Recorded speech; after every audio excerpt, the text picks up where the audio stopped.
Olá, galerinha do quinto ano, tudo bem com vocês? Eu sou a professora Giliane e, em conjunto com a professora Aline, elaboramos a nossa aula de número 2 de arte. Na nossa aula de hoje, nós falaremos um pouquinho mais sobre a arte na antiguidade. Quais são os nossos objetivos da nossa aula de hoje? Hoje vamos identificar e apreciar formas distintas das artes visuais, tradicionais e contemporâneas, cultivando a percepção, o imaginário e a capacidade de simbolizar o repertório imaginético de maneira bem profunda. Vamos também explorar e reconhecer os elementos constitutivos das artes visuais, ou seja, vamos ver um pouquinho mais sobre ponto, linha, forma, cor, espaço e também o movimento. E eu conto para vocês um pouquinho, quinto ano, que o termo antiguidade, ele se refere ao período de desenvolvimento da escrita.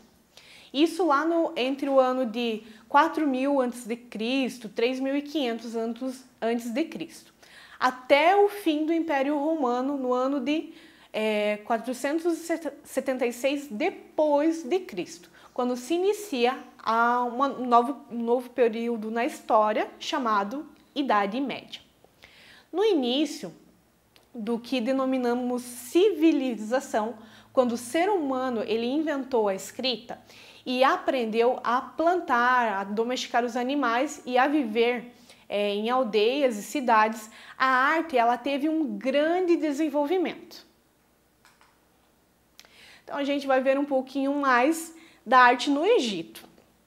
No Egito Antigo, há aproximadamente 5.000 anos atrás, a arte ela era principalmente utilizada em cerimônias religiosas, em rituais e também fúnebres. Então a gente tem aqui uma imagem, uma pintura, que é a pintura na câmara mortuária de Nefertari, que era a mulher de Faraó. E o faraó era o Ramsés III. Então aqui a gente consegue perceber que realmente simbolizava um ritual fúnebre, um ritual de morte. E ela está aqui adorando, venerando os deuses deles, do Egito. Temos a predominância também de cores, umas cores mais puxando mesmo para a cor de terra mesmo, a questão da pele deles mais escura. Temos toda uma simbologia do Egito ali, como vocês podem perceber, o olho, pássaros, enfim, uma diversidade de elementos que fazem parte da cultura egípcia, pessoal. E aqui a gente tem mais uma, que é a tumba de Ramsés VI, é a barca solar. Nos túmulos, eles eram colocados muitas obras de arte, comida e meios de transporte, como barco e também uma biga, que é uma espécie, na verdade, de carroça ou charrete daquela época que eles utilizavam mesmo para não fazer tanto esforço humano, para que o espírito do morto, pessoal, pudesse atravessar confortavelmente a passagem para outro mundo. Então era nisso que eles acreditavam e por isso que tinha toda essa simbologia do transporte mesmo, dessa biga, que iria fazer a função de transportar a alma para um outro mundo. Então vocês podem perceber aqui que são as pessoas, várias cores, aqui também a gente consegue perceber, símbolos, que são símbolos egípcios, e a questão da biga, do barco, das pessoas mesmo atravessando, fazendo esse ritual de passagem mesmo para outro mundo, para outra vida, enfim, para o que eles acreditavam na vida após a morte, do que aconteceria depois que a pessoa não estivesse mais nesse mundo. E a apresentação humana na pintura egípcia, ela seguia também a lei de frontalidade, na qual os ombros e o peito, eles estão representados vistos de frente, mas a cabeça e as pernas, eles são vistas de lado. Então percebam aqui na nossa imagem, é pintura no templo de Tebas, exemplificando a lei da frontalidade na arte egípcia. Então a gente consegue perceber bem a questão dos ombros, essa ideia de frontalidade mesmo, porém os pés deles ficam virados. Então isso tudo faz parte da cultura, enfim, da arte egípcia. Essa é a forma que eles representavam os seres humanos, né, dessa época. E percebam também que além, né, da questão da figura humana mesmo, também há a questão dos animais ali. Vocês podem perceber que de um lado nós temos um pássaro, de outro lado parecido um lobo. Então tem a figura humana também, essa questão do misticismo com a questão de figuras de animais, pessoal. Além da pintura, a escultura e a arquitetura egípcia, elas são admiradas até os dias de hoje, em museus que são praticamente ao ar livre, como a questão das pirâmides de Gizé.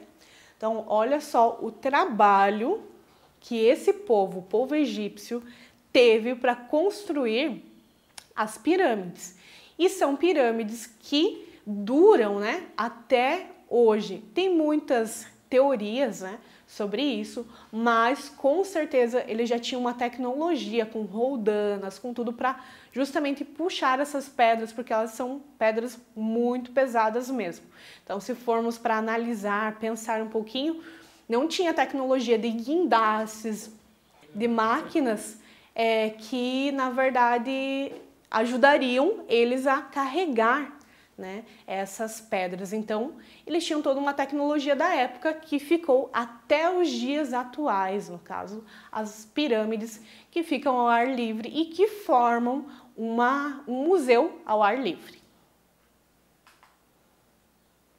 Nós vamos ter também outros exemplos de esculturas, pessoal. Aqui a gente encontra esse tipo de escultura utilizando um material de ferro mesmo, a questão de ferro fundido, e que também duram até os dias de hoje. Então tem toda uma questão simbólica por trás, né, das estátuas, enfim, das esculturas que lembram os faraós, né, as pessoas que dominavam o Império Egípcio da época. Com o corpo de leão representando a força, a cabeça humana representando a sabedoria, as esfinges, elas são sem dúvidas as esculturas egípcias mais famosas de todo mundo já ouviu falar ou já viu em algum livro sobre as esfinges. Elas eram colocadas nas entradas dos templos com o intuito justamente de afastar os maus espíritos. Então essa era a principal função das esfinges. Então era representada justamente a questão humana, né? A face humana representava a sabedoria. Porém, o corpo de leão ele representava a força. E o objetivo principal era espantar esses maus espíritos da época. Então aqui a gente tem uma representação, mas ela existe mesmo, ela é verdadeira, que é a grande esfinge de Gizé, que fica no Egito também, ao ar livre, pessoal. Dentro a gente viu um pouquinho mais sobre a arte egípcia, mas também a gente vai ter a arte dos gregos, a arte grega. Dos povos da antiguidade, pessoal, os que representam uma produção cultural mais livre foram os gregos que criaram, que valorizaram especialmente as ações humanas, na certeza de que o homem era a criatura mais importante do universo. Na pintura era desenvolvida em cerâmicas, bem como nas paredes das grandes construções. Os vasos nem sempre foram peças de decoração, sendo utilizados no trabalho diário ou até mesmo para guardar os mantimentos, tais como o vinho e o azeite. Então a gente tem aqui uma peça de cerâmica, né? Um vaso, e ela também tem um nome, essa peça de cerâmica, que se chama Jovem Dança ao Som da Flauta. A gente já pode perceber por quê. Mas além de representar essa questão toda de pintura, mesmo de representação artística, ela tinha uma função, que era guardar os mantimentos. Então, o povo da época, os gregos, eles já eram apreciadores do vinho, já produziam e também consumiam, isso desde a antiguidade, e também a questão da produção do azeite, que também servia como uma botija mesmo para guardar o que eles produziam nessa época. Nós também temos mais uma representação aqui, é o aspecto exterior de Panteão de Atenas, que fica na capital da Grécia. Os grandes templos, eles eram erguidos pelos gregos e tinham o propósito de prestar o culto aos seus deuses. Então, cada cultura, pessoal, ele venera deuses de formas diferentes. Então, aqui os gregos, eles constituíam uma arquitetura e eram oferecidos para os deuses que eles acreditavam nessa época. Uma das principais características é a utilização das colunas e a simetria entre a entrada e também os fundos do templo. Então, como vocês podem perceber aqui, ele é um templo bem antigo, certo? Tem algumas ruínas, porém, né, ainda é um templo que está de pé. Então, também tinha toda uma questão de uma tecnologia por trás disso, não a tecnologia que temos hoje, mas geralmente a tecnologia braçal dos seres humanos mesmo que acabavam erguendo esses templos. Então, era justamente tanto a entrada quanto os fundos dos templos dessa época eram iguais ou eram muito parecidos. E assim, pessoal, nós vamos terminando a nossa aula de hoje. Não esqueça de fazer as suas atividades sobre esse assunto e vamos para a nossa atividade. Eu e a professora Aline, nós agradecemos a presença de vocês. Até a próxima aula, pessoal!